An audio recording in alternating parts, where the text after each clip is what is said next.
नमस्कार दोस्तों, मैं मनीष भारती और आप देखना शुरू कर चुके हैं Bharti IAS YouTube channel. Friends, आप सबों का काफ़ी मैसेज आ रहा था, विशेष करके वो लोग जो मुझे व्यक्तिगत रूप से जानते हैं।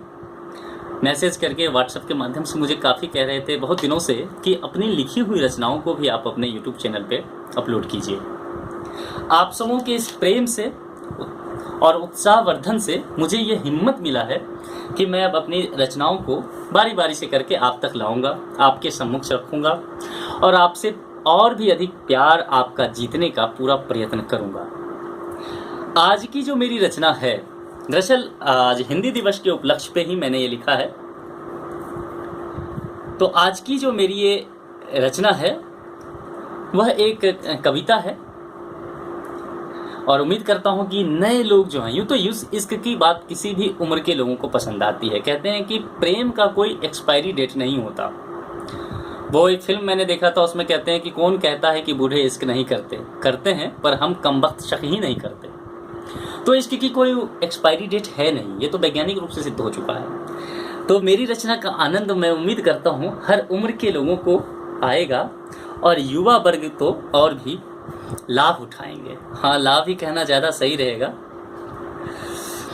इसका शीर्षक है फुर्सत में कभी करीब तो आओ। क्या शीर्षक है? कि फुर्सत में कभी करीब तो आओ। पढ़ता हूं, प्रेम दीजिएगा, सुनिएगा। कुछ गलतियां हो तो गुस्ताखी के लिए माफी। गर तुम्हें हो इंतजार मेरे पैगाम का, ध्यान दीजिएगा, गर हो तुम्हें इंतजार मेरे पैगाम का, चुपके से एक इशारा तो कर जाओ। गर तुम्हें हो इंतजार मेरे पैगाम का, चुपके से एक इशारा तो कर जाओ। मालूम है सवाल पूछेंगे शहर वाले, गर हो तुम्हें इंतजार मेरे पैगाम का, चुपके से इशारा तो कर जाओ। मालूम है सवाल पूछेंगे शहर वाले, फिर मिलने के खातिर तुम कोई बहाना तो बनाओ।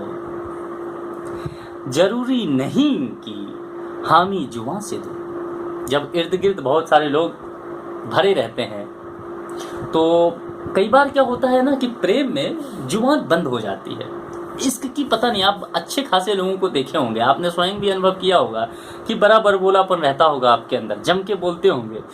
लेकिन जब से आपकी नैना किसी से दो चार हुई होगी, आप देखे होंगे कि ठीक ठाक आपकी जुबान जिससे हुई है, मतलब जहाँ से आपका कनेक्शन आ रहा है, उसके सामने आते ही से आपकी जुबान बंद हो जाएगी। ऐसा अक्सर देखा गया है, हम सबों ने अनुभव भी किया होगा। तो शेर सुनिए कि मालूम है सवाल पूछेंगे शहर वाले, मालूम है सवाल पूछेंगे शहर वाले, फिर मिलने के खातिर तुम कोई बहाना तो बनाओ। जरूरी नहीं कि हामी जुबां से हो दो, जरूरी नहीं कि हामी जुबां से दो, इकरार के वास्ते पलके तो झुका जाओ। हामी भरने के कई तरीके होते हैं। वो कहते हैं कि इशारों ही इशारों में, तो वही कह रहे हैं कि जरूरी नहीं कि हामी जुबां से दो, इकरार के वास्ते पलके तो झुका जाओ। और महफिल में गर हया समेट रखी हो, हया का मतलब शर्म, बहुत लोगों के बीच में शर्म आती है ना दिल की बात कहते हुए, तो वही कह रहे हैं कि महफिल में अगर हया समेट रखी हो, इजहार निगाहों से ही करती जाओ।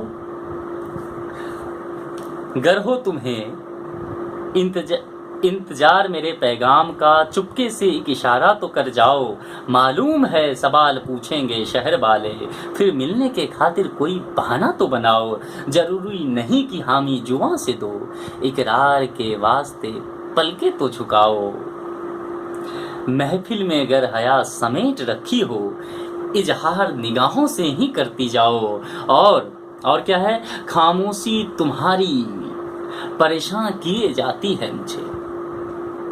क्या परेशान किए जाती है? तो खामोशी तुम्हारी परेशान किए जाती है मुझे।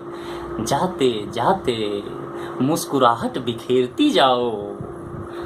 और क्या है, कि उमस में प्रेम मुरझाया पड़ा है। देख रहे हैं उमस कितना है, गर्मी बहुत ज़्यादा है, अभी मौसम में उमस बहुत ज़्यादा है, देखिए ना आप। उमस में प्रेम मुरझाया पड़ा है, नील गगन अब तो बादल बरसाओ। प्रेमी कह रहा है नील गगन से, ऐसे मौसम में बादल वर्षा के माहौल बनता है ना, तो कह रहे हैं कि खामोशी तुम्हारी परेशान की जाती है, खामोशी तुम्हारी परेशान किए जाती है, मुझे जाते जाते मुस्कुराहट बिखेरती जाओ, और उमस में प्रेम मुरझाया पड़ा है, नील गगन अब तो बादल बरसाओ, और कब तक दूर से देखे तुम्हें, फुर्सत में कभी करीब तो आओ। उमस में प्रेम मुरझाया पड़ा है, नील गगन अब तो बादल बरसाओ, और कब तक दूर से देखें तुम्हें, फुर्सत में कभी करीब तो आओ। शुक्रिया। तो फुर्सत में कभी करीब तो आओ के साथ आज का जो मेरी रचना थी, हिंदी दिवस के अवसर पे मैंने लिखा था, आप तक सबसे पहले आप लोग हैं जिन्हें मैंने ये सुनाया है, आनंद लिया है। मैं उम्मीद करता हूँ आपको मेरी ये रचना पसंद आई होगी। अपनी अगली रचना के साथ जल्द ही हम हाजिर होंगे। मैं भी कुछ लिखता हूँ या मेरा कुछ लिखा हुआ करके मैं एक प्लेलिस्ट बना दूंगा, उसमें ये रहेगा मेरा कुछ लिखा हुआ। ओके, तो इन्हीं बातों के साथ, इन्हीं वायदों के साथ कि आपसे फिर से जल्द ही एक गर्मजोशी से मुलाकात होगी, तब तक के लिए खुदा।